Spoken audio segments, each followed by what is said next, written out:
Hello and welcome to Rob's 3-Minute English, your home to weekly 3-minute English lessons. I'm your host, Rob. Today is our third lesson, and it's also Friday, so I thought we would do a fun lesson today, and we're going to call it our Pun Friday. So we're just going to go over a few puns and a few idioms in our lesson today. But before we get started, I'd like to go over what a pun is and what an idiom is. So first, a pun is a joke that uses a different meaning for a word or uses a word that sounds the same or very similar. So usually we would say Fun Friday. I'm saying Pun Friday. So we have the word fun and pun, which sound very similar to one another. So Pun Friday is a pun in itself. Now, idioms are different from puns. And an idiom are common words or phrases that mean something different from its literal meaning. So a really common idiom in English is, I hope you break a leg. Now, I'm not saying I really want you to break a leg. I'm just wishing you good luck.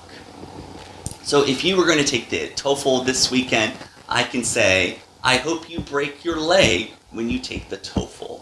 I'm just saying I hope you do really good on the TOEFL. Now, let's go ahead and start that timer and we'll begin our third lesson. Okay, our first one, we have cakewalk. And if I just say cakewalk, you might think of a cake with legs walking around. That's not what it means, so cakewalk is an idiom. So, it just means something that was surprisingly easy. So if I would put it in a sentence, my life is a cakewalk with you as a friend, I'm just saying that you're making my life much easier. Or I'm calling you a very good friend in that example. Now we can use it in many other sentences as well. If you had a test yesterday and I asked, well, how did you do on your test? And you told me it was a cakewalk, you're telling me that you did very good on your test. Also, if you have a soccer match tomorrow and I asked you, well, how do you think you will do in the match, and you say, I think it's going to be a cakewalk, you're telling me that you think you're going to win the game very easily. Our next one, we have a man sitting on an island made of ice cream, chocolate, and a cherry on top. And it says, help, I am stranded on a desert island. This is a pun, because they are switching two words in this. And they both sound the same, desert and desert. If dessert has two S's, it is a sugary treat that we have after dinner. So ice cream, pie, cake, those are all desserts. Now if we take one of those S's out, it's still said the same way, dessert, but it has a very different meaning. It just means something's abandoned or no one's there. So, for this example, he was really on a desert island because there's nobody there, but they put the second S in it, making it a desert island, a sugary treat island. We can also use that if I live in New York City or just outside of New York City, and if a big snowstorm was coming in, and there was no cars on the street, no one walking on the sidewalk, I can say New York City is deserted, just meaning nobody is in the city.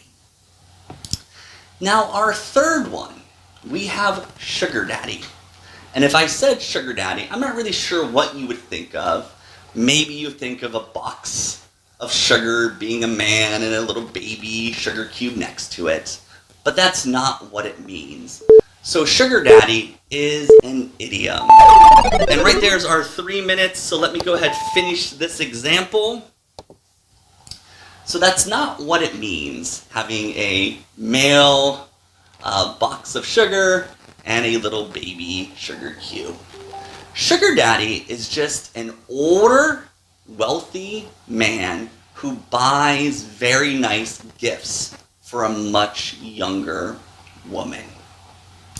So if Susan didn't have a job and she was wearing really nice jewelry and had a very expensive car, and I asked, where did Susan get all of these things? We can say, oh, maybe her sugar daddy bought it for her. And with a sugar daddy, there is the expectation that the woman is going to spend time with the older man, or she's in a romantic relationship with him. All right, so that is our 3 minutes, or just a little bit over. I'd like to just leave you with one last image. And really, from everyone at Rob's 3-Minute English, we are rooting for you to improve your English. So as always, happy studying, and make sure you follow us on YouTube and Facebook, where I'm going to be uploading other teaching resources as well. Thank you so much, and happy studying.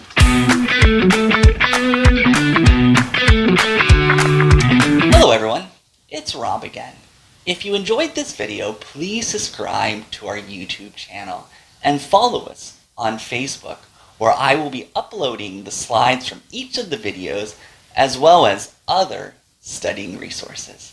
As always, happy studying.